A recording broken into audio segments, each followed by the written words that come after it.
Olá, sejam todos muito bem-vindos a mais uma edição do Tech Talk. Hoje eu tenho o prazer e a honra de conversar com Renato Augusto Gonçalves, mais conhecido como Renato Augusto, professor da ANS, corretor de seguros, e aqui no off descobri que ele pode ser chamado de o filho do mercado de seguros. Ele vai contar um pouco mais pra gente aqui. Tudo bom, Renato? Tudo ótimo. Poxa, obrigado pelo convite. Uma honra participar de um programa que já sou fã e acompanho aí todos os episódios. Obrigado. O Renato talvez seja o cara com mais fãs no mercado de seguros. Faz qualquer live com ele, alunos, todo mundo que já participou de algum treinamento, de algum curso com ele é super fã. Eu também sou, apesar de ainda não ter feito curso, a gente já fez algumas lives juntos, né? É verdade. E é sempre muito bom. Ó, Renato, para quem não conhece, está chegando hoje. Desde 94 ele atua em grandes corretoras e seguradoras no Brasil, em Portugal e na França. A gente vai falar sobre isso. Ele é corretor de seguros desde 2002, ele é engenheiro civil e administrador de empresas.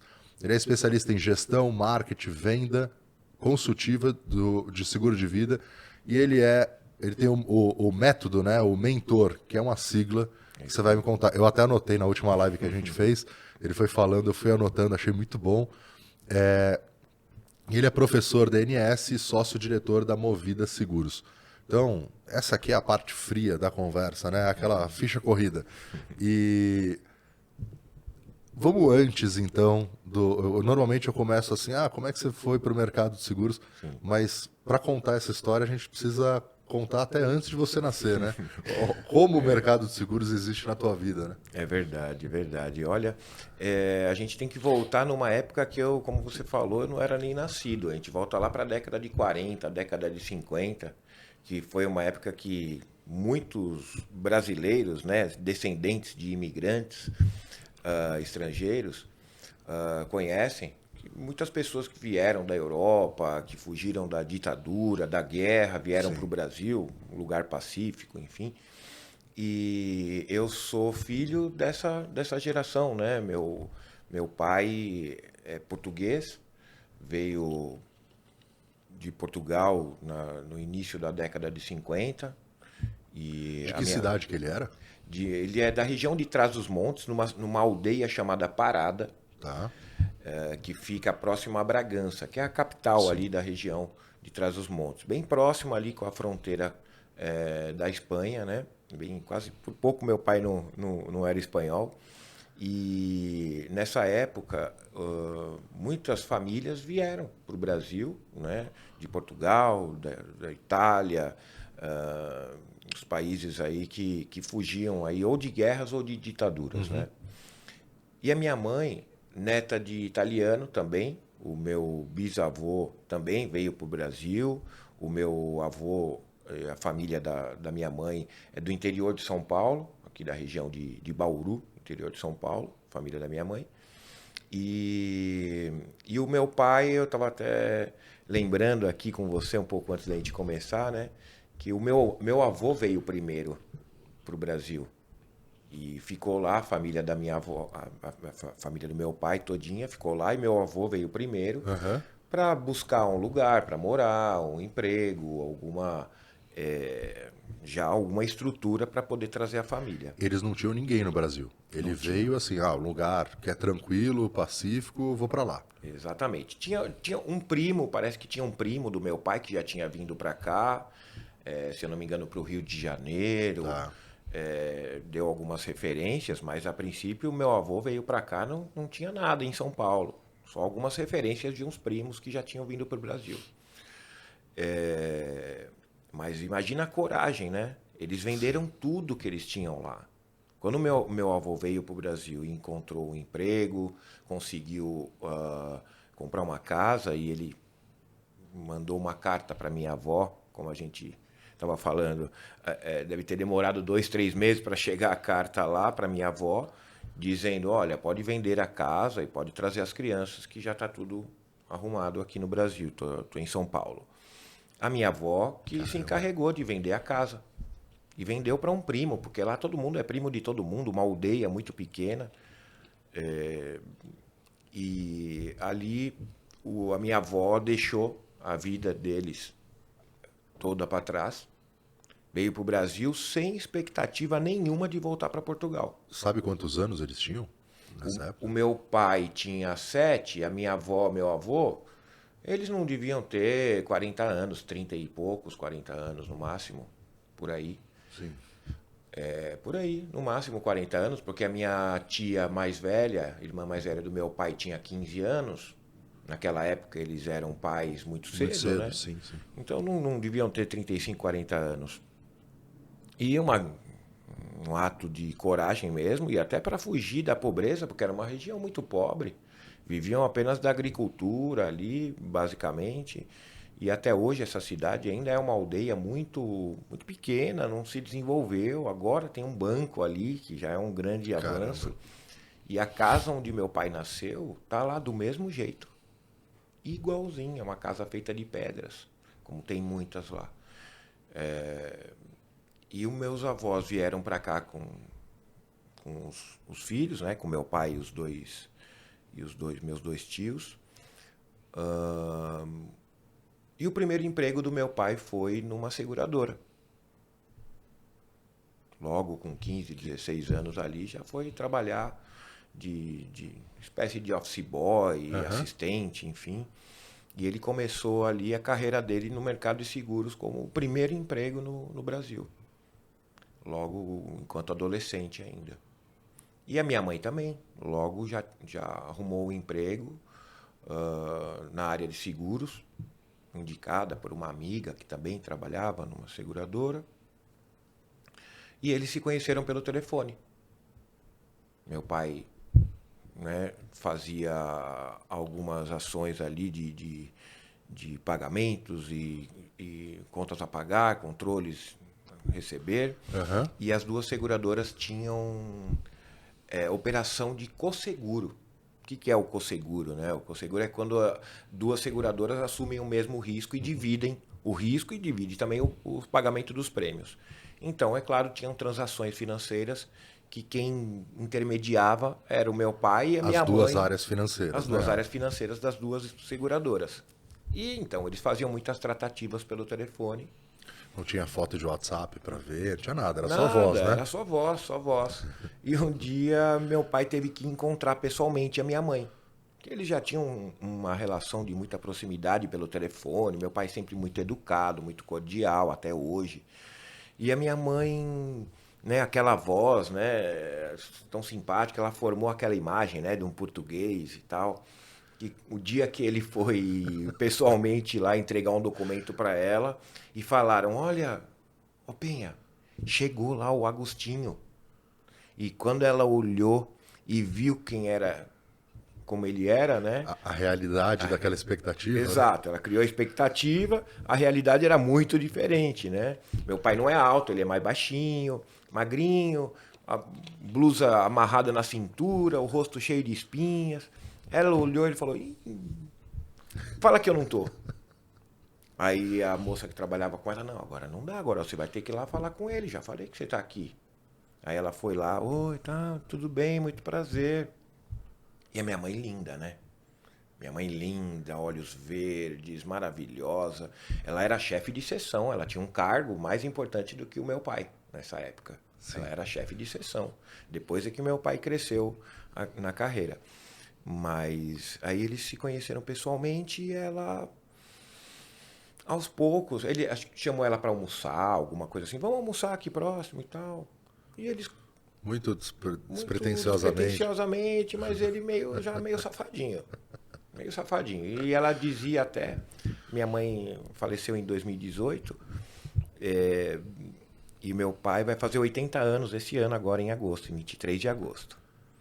E a minha mãe dizia, né, que ela gostou do meu pai porque ele era sem vergonha. Por isso que ela gostou dele. Muito bom. Só que ele era noivo quando ele conheceu ela. E ela, quando percebeu que de amizade estava começando a despertar algum outro sentimento, ela falou: calma aí. Resolva a sua vida pessoal aí com a sua noiva e Sim. daqui para frente ou a gente continua amigo ou não tem conversa. E ele teve que Recebeu muito conselho de um amigo dele, do Oswaldinho, que é um grande amigo dele até hoje. E falou, segue o seu coração. Aí, puxa, mas eu tô tão envolvido com a família da minha noiva. Não sei como fazer isso agora. Não, vai lá, conversa com ela, vai dar tudo certo. E ele tomou a decisão, terminou o noivado, estava com o casamento marcado. Caramba. E foi para os braços da minha mãe. Feliz da vida, né? Feliz Era o que ele da queria. vida. Era o que ele queria e é até hoje apaixonado pela minha mãe. Não esquece dela nem um minuto. Sim. E olha só, né? Eles se conheceram no mercado de seguros. Sim. Por causa do mercado de seguros é que aconteceu o casamento. Apesar que eles moravam próximos, moravam no mesmo bairro, ali na Vila Carrão, na zona leste de São Paulo. Meu pai um pouco para baixo da Conselheiro Carrão, minha mãe um pouco para cima, perto da Guilherme Jorge. E apesar de morarem próximo, eles não se conheciam, frequentavam os mesmos bailes ali que tinham no Guilherme Jorge e tal. Mas eles foram se conhecer no mercado de seguros. Por telefone, né? Por telefone, totalmente por acaso. E tiveram 2 filhos, o Ricardo e a Silvia. Tá. O meu irmão e a minha irmã. Meu irmão mais velho, que hoje tem 54 anos, e a minha irmã do meio, que tem 51. Acho que é 51. Erra pra baixo. É que ela parece menos. Vou deixar porque ela vai assistir depois. Ela é corretora também hoje. Mas vou dizer como é que ela chegou lá. Tá bom. E eles estavam satisfeitos com um casal de filhos, o Ricardo e a Silvia. Esse era o plano. Esse era o plano, ter um casal de filhos. A minha mãe já tinha parado de trabalhar para se dedicar a uma atividade que é muito mais difícil do que qualquer profissão, que é ser mãe. Sim. Então a minha mãe se dedicou a ser mãe. Ficou cuidando do meu irmão, da minha irmã, e meu pai ia trabalhar. O verão de 76, de 1976... Aí você já vê que tem história boa. O verão de 1976 deve ter sido um pouco mais quente, que eles foram fazer uma viagem, meu pai, minha mãe, meus 2 irmãos, para, acho que Águas de Lindóia ou São Pedro, alguma dessas 2 cidades. Foram lá se hospedar num hotel, as crianças devem ter ido para a piscina. Brincar com os monitores. Foi, exato. Acho que os monitores lá do hotel, meu pai deve ter falado, vai lá, vai brincar lá. E aproveitaram, devem ter dado uma escapadinha. E ali aconteceu um sinistro. Por que um sinistro? Porque foi um acidente. Sim. Foi acidente, não estava nos planos. Todo mundo planeja as coisas sem os acidentes, Exatamente, né? Exatamente. Mas o acidente Ele acontece. Ele acontece, a gente trabalha no mercado de seguros, onde há risco, há acidente. Sim. Sim. Então eles se arriscaram. E aconteceu ali um sinistro, que eu digo que o sinistro aconteceu em janeiro, eu digo, que foi o acidente, né? Mas a indenização veio em setembro, 9 meses depois, no dia 28 de setembro, que foi quando eu nasci. Então, meus pais, eles sempre disseram, eu cresci ouvindo essa história da minha mãe e do meu pai, dizendo que eu não fui planejado, mas que eles disseram assim, poxa, mas esse terceiro filho que não estava nos planos, é ele que vai também trazer alegria para nossa casa.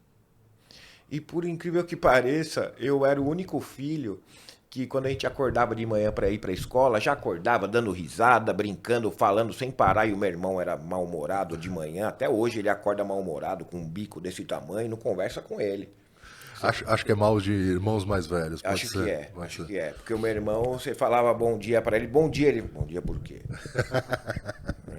Ranzinza na manhã. Ranzinza. E eu era o burro do Shrek, sabe? Aquele que acorda já bem-humorado, dando risada, falando pra caramba. E aí, uma pessoa que acorda mal-humorada se irrita com aquele que acorda bem-humorado. Sem dúvida. É natural. Então, eu era esse chato de manhã com os meus irmãos, né? E meu irmão e minha irmã, eles falam até hoje que quando eles não aguentavam mais eu falando, Eles fechavam o meu olho e ficavam fazendo massagem no meu olho até eu dormir. Que era a única forma de me deixar quieto, né? E... Dorme. Dorme. Né? E olha só, né? Justamente o sinistro foi o primeiro filho que entrou no mercado de seguros. E também não foi planejado, viu? Eu entrei no mercado de seguros, foi Então, você um fez acidente. engenharia, né? É a minha primeira formação. De engenheiro. É. O interessante é porque engenheiro, pelo menos na minha família tem alguns engenheiros. E a gente brinca na família que se você se forma em engenheiro, automaticamente você é médico, astrofísico, Isso. assim, você sabe de absolutamente tudo. Melhor do que qualquer pessoa, né? Exato. E você entende de matemática, de desenho, de tudo, né? Na tua época, engenheiro já era muito olhado por mercado financeiro, assim, tinha esse caminho meio natural de ir para o mercado financeiro? Não. Engenheiro era obra. O engenheiro era praticamente o chefe do mestre de obra. Né? Eu fiz a minha faculdade de engenharia na Universidade Mackenzie. Uhum. E que tem uma grande tradição, tem mais de 100 anos da Faculdade de Engenharia da Universidade Mackenzie, aqui em São Paulo. E eu entrei aos 17 anos, eu entrei com 17 anos na faculdade, muito cedo. E logo no começo, nessa época não tinha o AutoCAD, a gente fazia projeto em prancheta de desenho com aquele papel vegetal, nanquim, régua paralela, esquadro. Usava aquela régua de cálculo? Tudo. Aquela régua, o escalímetro. Escalímetro. Usava o escalímetro, tudo. Depois, no último ano de faculdade, é que eu tive a minha primeira aula de AutoCAD, que surgiu quando eu já estava no último ano. Mas já estava me formando já. Então eu peguei o último semestre, uma aula de AutoCAD básico, que foi o primeiro sistema que apareceu para a gente fazer os projetos no computador, em vez de usar a prancheta de desenho. Mas no primeiro ano de faculdade, eu estava procurando estágio. Na época a gente procurava emprego e estágio no jornal, né? No Classificados de domingo. Essa aula de AutoCAD era meio aprendendo a mexer no computador e no AutoCAD, né? Exato. As duas coisas eram meio novidades, né? Porque eu tô falando aí, meu primeiro ano foi em 1994. Eu me formei em 97, no final de 97. Tá. Então foi realmente, tá? O computador era uma raridade, né? E no primeiro ano eu estava procurando estágio lá no jornal. Construtora. Construtora, incorporadora, procura-se estagiário, precisa-se de estagiário em construção civil, em engenharia civil, não sei o quê. Pequenas obras, eu procurando por aí. Aí um dia meu pai e minha mãe nunca quiseram influenciar os filhos, querer dizer para os filhos o que os filhos têm que fazer. Sempre deram liberdade para Seu pai continuava no mercado de seguros? Continuava no mercado de seguros. Meu pai trabalhou, aí é um outro capítulo, depois a gente pode falar. Meu pai, nessa altura, ele estava sendo contratado pela antiga Funenseg. É mesmo? A Fundação Escola Nacional de Seguros. Sabia que a família tinha uma tradição lá. A gente vai chegar lá, tá bom. E aí, só para encerrar essa história da engenharia, né? Um dia meu pai, vendo eu procurando lá nos classificados um estágio em construção, ele, sem querer me influenciar, longe disso, sem querer me levar para o mercado de seguros, longe disso, imagina, ele falou: olha, Renato, se você quiser, tem um professor lá na Funenseg que ele é superintendente de uma área que cuida de seguros de engenharia, riscos de engenharia. Que legal. Eu posso indicar você lá, de repente eles podem estar precisando de um estagiário, alguma coisa. E ele é professor lá da escola. Nelson Vieira de Souza, ele vai assistir isso aqui. Eu tenho encontrado ele aí, eu sou muito grato, porque foi ele que foi meu primeiro chefe. Eu fui lá fazer uma entrevista com o Nelson Vieira, porque eu falei pro meu pai, mas peraí, eu estou procurando um estágio na área de engenharia e não seguros, não tem nada a ver. Aí meu pai, não, tem seguros de obras. Falei, ah é? Mas seguro não é só esse negócio de carro, casa, plano de saúde, seguro de vida? Aí meu pai, não, ixi, cada obra só começa se tiver um seguro ali. E para avaliar um seguro de uma obra tem que ter um engenheiro. Eu falei, é mesmo? É. Então dá para ser engenheiro e trabalhar com seguros? Meu pai falou, dá. Eu vou... Monta o seu currículo aí. O que eu tinha para colocar no currículo? O senhor Agostinho é muito esperto, hein? Olha só. Aí ele me indicou lá para o senhor Sim. Nelson Vieira de Souza, superintendente da até então América Latina Companhia de Seguros, que atualmente é conhecida como Tóquio Marine.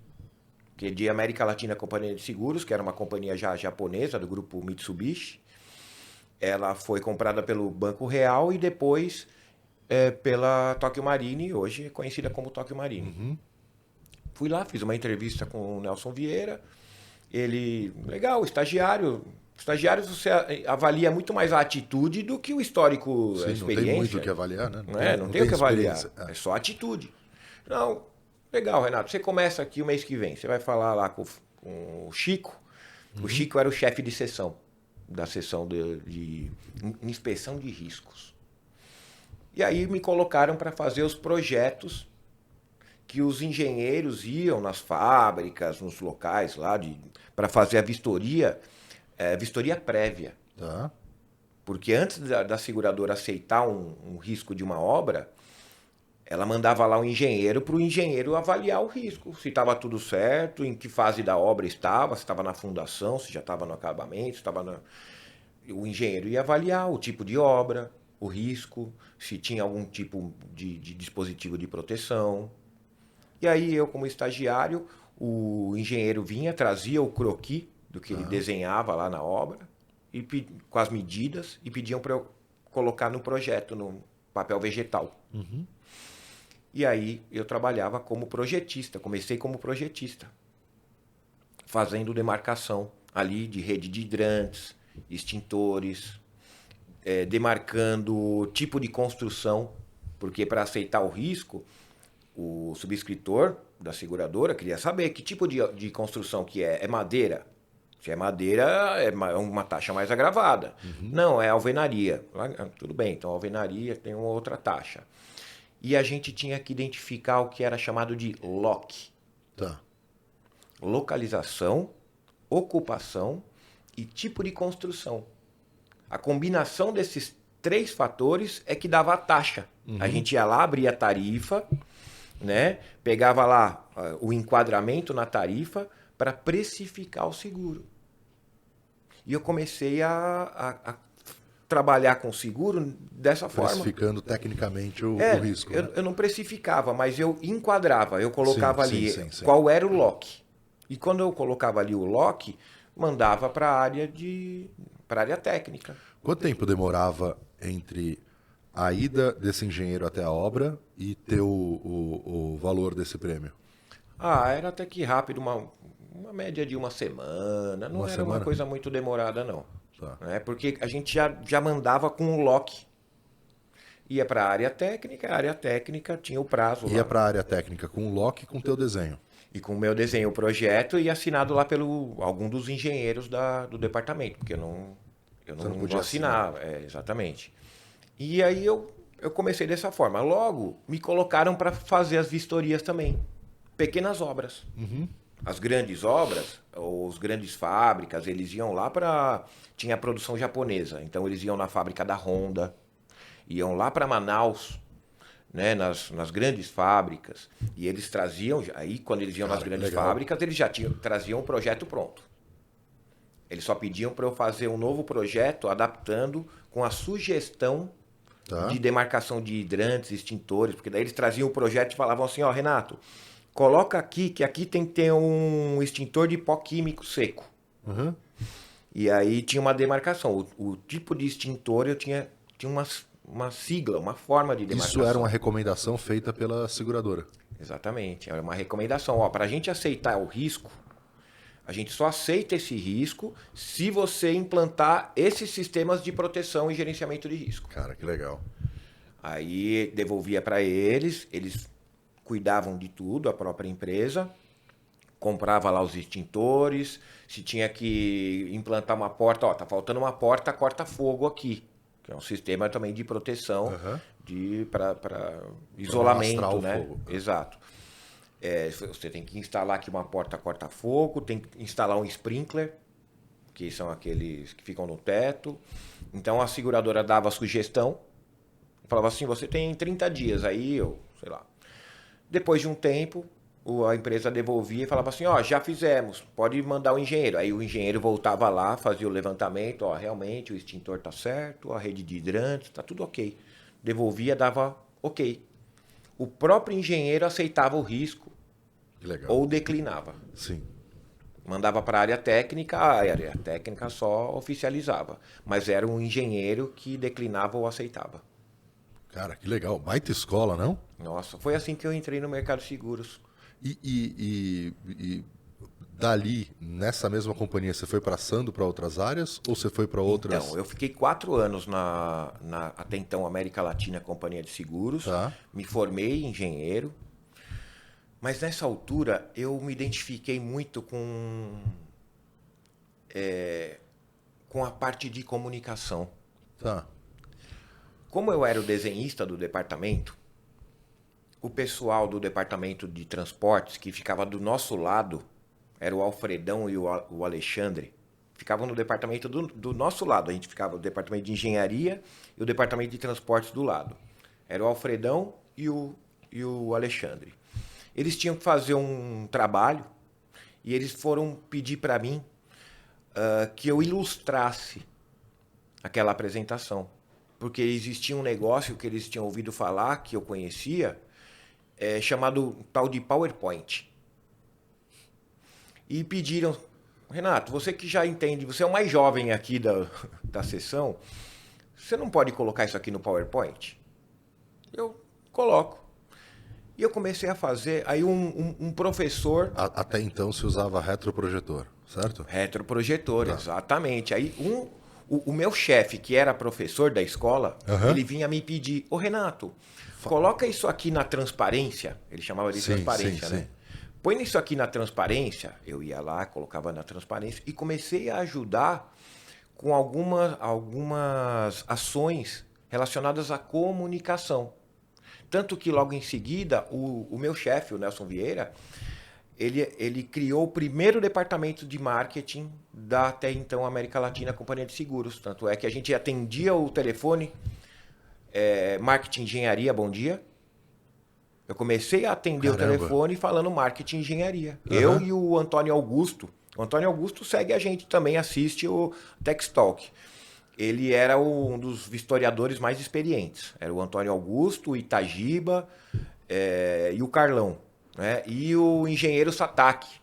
O engenheiro Sataki cuidava da parte da produção japonesa. Ele está lá até hoje, viu? mesmo? O Sataki está lá até hoje, se eu não me engano. Eu encontrei ele uns meses atrás lá na Tokyo Marine.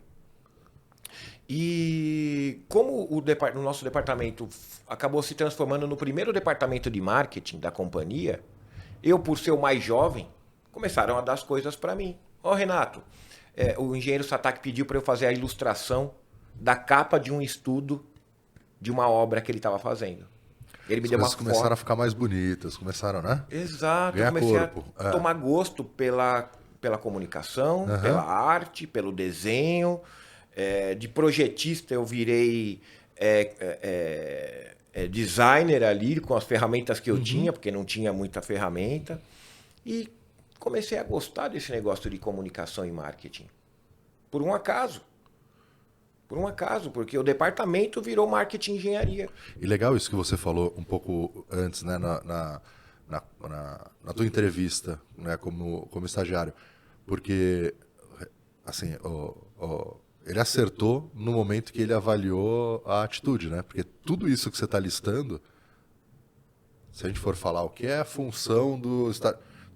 Não estaria nesse escopo, né? Exato. Mas a atitude de descobrir as coisas, de ter oportunidade, de ver uma outra coisa, de falar, bom, deixa eu fuçar, deixa eu aprender. é o que faz realmente a carreira profissional, que é feita desses encontros inesperados, né? De oportunidades não muito bem desenhadas, né? Exatamente. E a oportunidade, eu digo que as melhores oportunidades é um trem que passa com as portas abertas em alta velocidade. E aquelas que todo mundo pega, é um trem que passa devagarzinho e qualquer um entra. O difícil é entrar no trem Em alta velocidade. em alta velocidade. E esse é mais difícil e poucos entram. E às vezes as oportunidades são trens que passam numa velocidade maior. Sim. Ou você entra e pega, ou o próximo que passar vai entrar um monte de gente e a concorrência vai ser maior. Só mais um. E hoje, essa questão comportamental é o tal do que o pessoal chama de soft skill. Sim. E a gente sabe, as pessoas são contratadas muitas vezes pelo histórico profissional, né? E a maioria das vezes são demitidas pela atitude. Sim. Ou falta de atitude pelo comportamento, né? Desde o começo, a minha carreira sempre foi muito voltada para essa questão da atitude. A gente diz que um jogador de futebol que é limitado tecnicamente, ele compensa a falta da parte técnica com a vontade, com a raça. Sim. Correndo, dando sangue. Eu sempre me vi isso. Eu me vi dessa forma. Eu tenho as minhas limitações, como todo mundo tem, Sim. mas eu tento compensar as minhas limitações com o meu esforço, com a minha raça, com a minha dedicação. Eu lembro de uma discussão de um amigo e uma pessoa estava querendo criticar ele, falando das competências técnicas dele. E ele tem uma posição muito boa, né, na profissão dele. E ele falou, assim, respondendo para ele, falou: cara, eu concordo com absolutamente tudo que você falou, mas você não faz ideia do que uma pessoa esforçada é capaz de fazer. Então, assim, você pode ter todas as formações e capacidades do mundo, agora, se você não tiver aquele sangue no olho, aquele desejo de fazer as coisas, Exato. é muito pouco efetivo, né? Exato, Assim, talvez seja até confortável demais para você se mexer, né? Exato. Renato, tá, e como é que você foi? Eu fiquei com essa pulga aí na orelha. Você falou que o teu pai entrou na Funenseg. Isso. E como é que você... A gente, óbvio que vai ter um corte grande, mas como é que você foi daquele momento ali do mercado de seguros, né, como estagiário, e como foi essa janela até você chegar a professor lá na NS, que você está há bastante tempo lá, né? Há 18 anos. 18 anos, né? Como professor há 18 anos. Mas eu digo que eu tenho ligação com a escola há mais de 30 anos. Porque na época em que meu pai trabalhou lá, na até então Funenseg, que ficava aqui na rua São Vicente, no Bexiga, na rua da Vai-Vai, ali era a escola que for, né, onde os corretores nasciam e nascem até hoje. Sim. Funenseg era a Fundação Nacional... Fundação Escola Nacional de Seguros. Tá. Funenseg, hoje conhecida como ENS, Escola Nacional de Seguros. Nessa altura, eu tinha ali os meus 10, 11 anos, quando meu pai foi trabalhar lá. Nessa altura, os alunos já reclamavam, primeiro, da localização da escola. Tá. Porque os alunos que queriam se formar como corretor tinham que passar por ali. Não tinha outro caminho, não tinha o ensino à distância, nada. Ou você vai lá na sala de aula, frequenta, tira nota, passa e tira SUSEP, ou não tem outro caminho. Sim. E vivia lotado as salas de aula. Só que numa região, você sabe, ali no Bexiga, próximo da Praça 14 Bis, agora estão começando a construir um metrô. Então, um acesso difícil, não tinha nada ali, não tem até hoje, está até pior. Não tinha um comércio, não tinha um supermercado, não tinha um restaurante para os alunos comprarem um lanche no intervalo, nada. Historicamente, tanto São Paulo como o Rio, o mercado de seguros se concentrava no centro da cidade, né? Basicamente, no centro de São Paulo, aqui, como no Rio de Janeiro. Pelas seguradoras, também. Né? As seguradoras todas aqui no Centro Velho, nem ficavam na Avenida Paulista, era tudo no Centro Velho. E nessa altura os alunos começaram a reclamar. Meu pai era uma espécie de gerente administrativo e financeiro. Tá. Não tinha o papel do gestor acadêmico. Uhum. Ainda não tinha. Depois, começou a estruturar melhor a escola. Mas os alunos entravam lá, a sala do meu pai era logo a primeira que entrava assim na escola, os alunos entravam lá e falavam, poxa, não tem nada aqui em volta para a gente comer, em lugar, não tem nada. E os alunos vinham do trabalho, com fome, e queriam comer alguma coisa antes da aula. E minha mãe sempre cozinhou muito bem. Um dia meu pai perguntou para minha mãe, você não quer ir lá na porta da escola lá, vender umas coxinhas, umas esfirras, uns bolos lá para os... Você gosta tanto de cozinhar? E minha mãe sempre, nossa, tinha uma mão para cozinhar, fazia esfirra, torta, doce, bolo de chocolate, bolo de cenoura, ela fazia cada coisa. E ela queria se sentir útil, não que precisasse de... Não estava faltando dinheiro em casa, não, mas ela queria trabalhar. Os filhos já estavam maiores, o caçula, que era eu já estava com 10, 11 anos, só ia para a escola de manhã e à tarde ficava perturbando lá, enchendo o saco da minha mãe.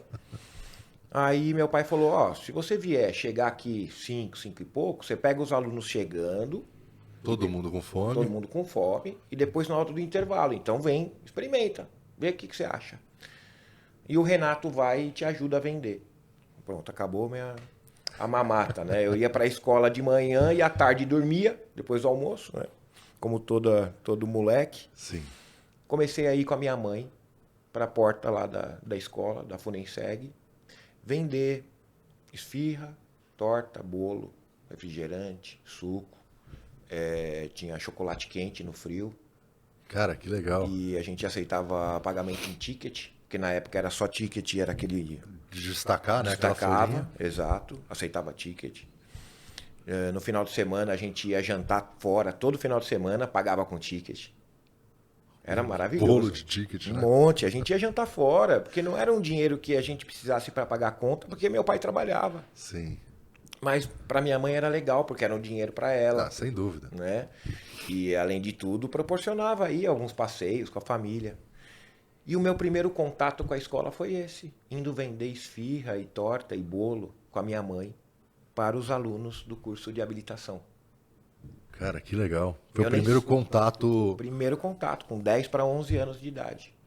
Quanto tempo você ficou? A gente ficou ali, acho que 1 ano, 2 anos, mais ou menos. Só que aí a minha mãe, ela ficou doente, ela teve um câncer. E a gente parou de... Ela parou, né? Não tinha mais condições de cozinhar. Sim. Eu ia para ajudá-la a vender. Eu não cozinhava, eu ia para ajudar a vender. 10, 11, 12 anos de idade.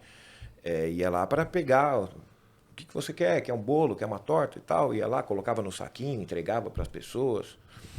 E quando a minha mãe ficou doente, aí foi já 1991, Tá. ela descobriu um câncer gravíssimo no estômago. Ela era jovem, devia ter nem 50 anos, ela não devia ter. E o médico falou, ó, câncer avançado, nós vamos ter que tirar o estômago inteiro.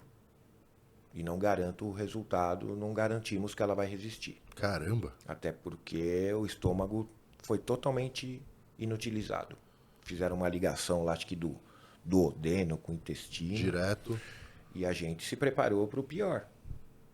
Isso em 1991 já. Os médicos fizeram a cirurgia. Ela fez sessões de radioterapia, quimioterapia. Rapaz, viveu mais 27 anos. Vida Puta plena. vida, cara. Uma vida plena. Depois que ela teve esse momento difícil do câncer, claro, ela emagreceu muito.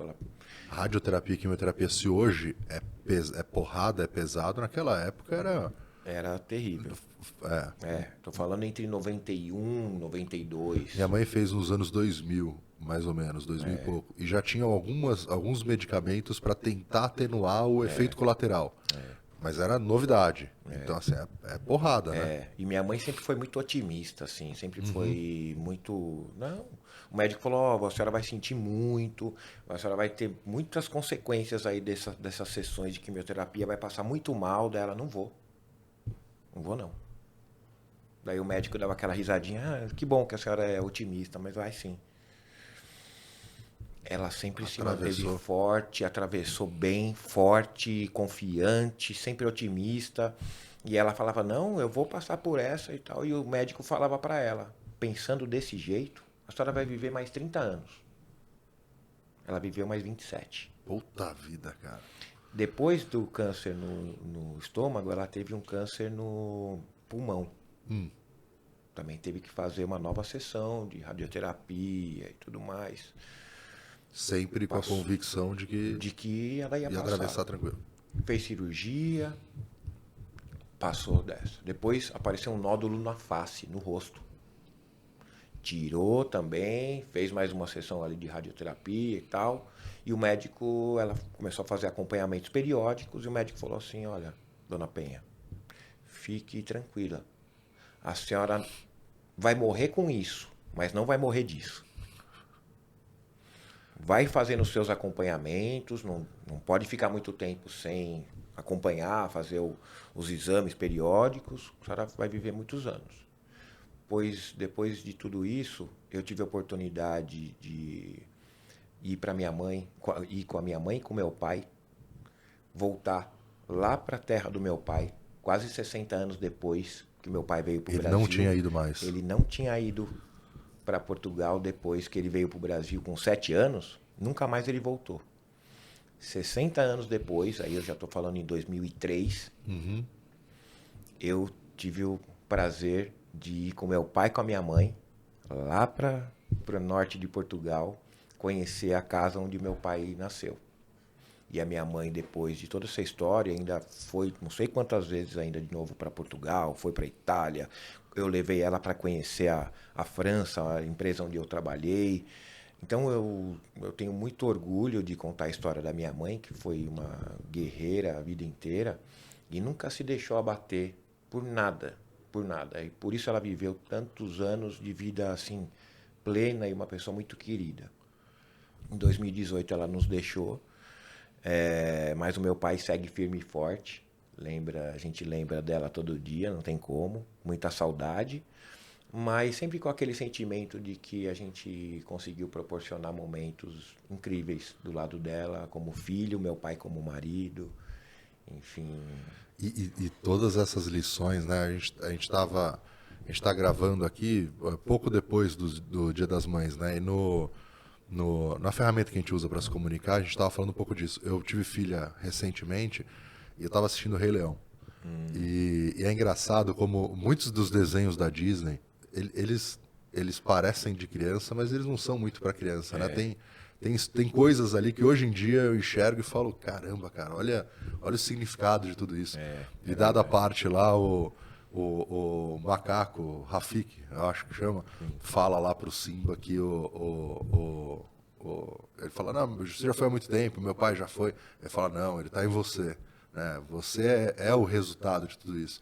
Então, essa força, isso tudo que você contou aqui, sem dúvida, é o que forma a gente, né? Porque a gente vai entrar aqui, né? Eu queria conhecer como é que você foi parar na França para trabalhar no mercado de seguros, como é que você foi para Portugal, por que você foi desbravar um lugar completamente novo, né? E assim, não é uma... Se você tivesse ido para os Estados Unidos, a gente tem um monte de histórias assim, mas não é um caminho óbvio, né? Sim. É um caminho do desconhecido mesmo, e de falar, eu vou. Acho que todas essas coisas, de alguma forma, elas se ligam, né? Essas histórias formam quem a gente de fato é, né? Com certeza. Como é que você foi parar em Portugal? Como é que você foi parar na França? Por que a França? Porque eu estava esperando você contando a história da tua família. Eu falei, agora ele vai contar que um tio era francês, que alguém ali era francês. Como é que você foi parar lá? Nada a ver. E, aliás, eu nunca imaginei que um dia eu precisasse aprender a falar francês. Eu estudei inglês a vida inteira, desde moleque. Na escola, a gente sempre teve aula de inglês. Na época da minha mãe, eu lembro que ela falava que quando ela fazia ali o ginásio, né, na época, Tinha francês. Tinha aula de francês. Sim.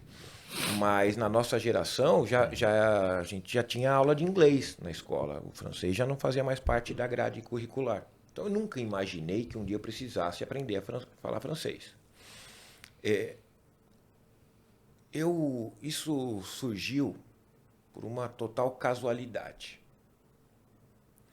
Mas que, mais uma vez, dependeu muito da minha atitude, da minha resiliência, para chegar, para a oportunidade aparecer para mim. Porque, às vezes, a oportunidade aparece e a gente também não está preparado, né? Ou então a gente está preparado e fica em busca da oportunidade e a oportunidade também não aparece.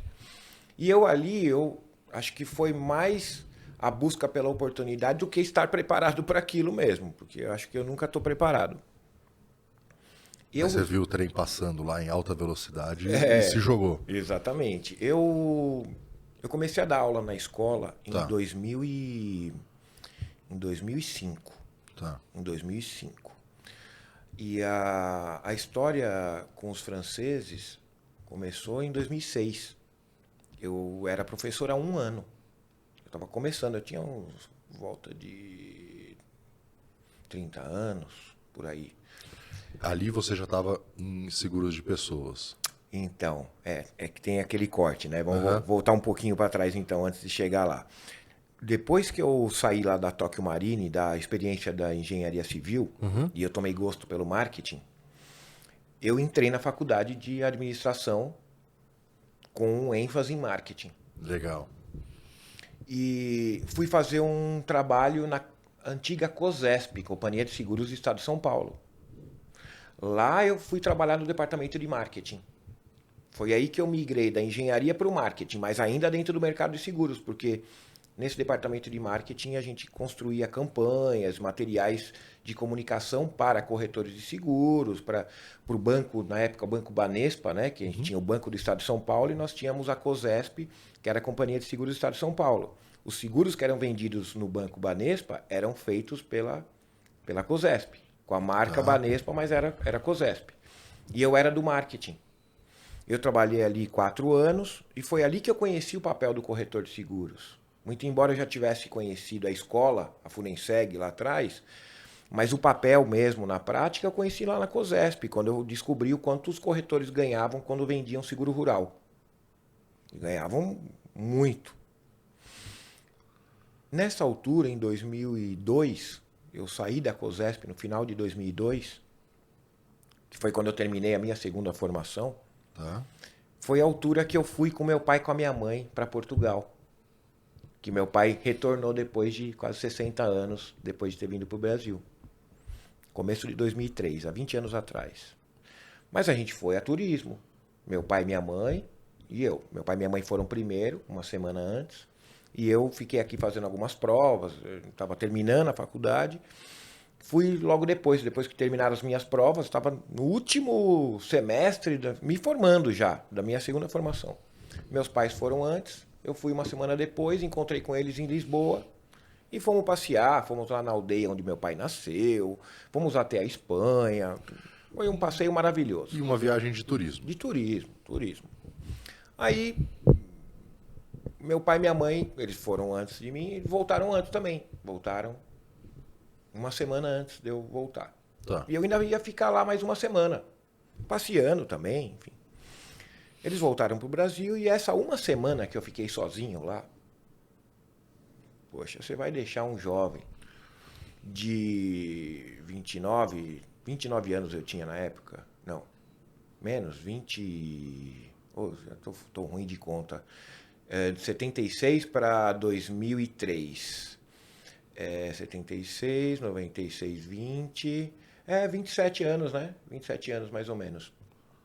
Vocês viram que eu nem me mexi aqui, né? Porque eu sou tão ruim que eu espero o resultado. Se a resposta tivesse errado, você tinha concordado no mesmo 26, jeito. 26, sim. 29, sim. 26 para 27, mais ou menos isso.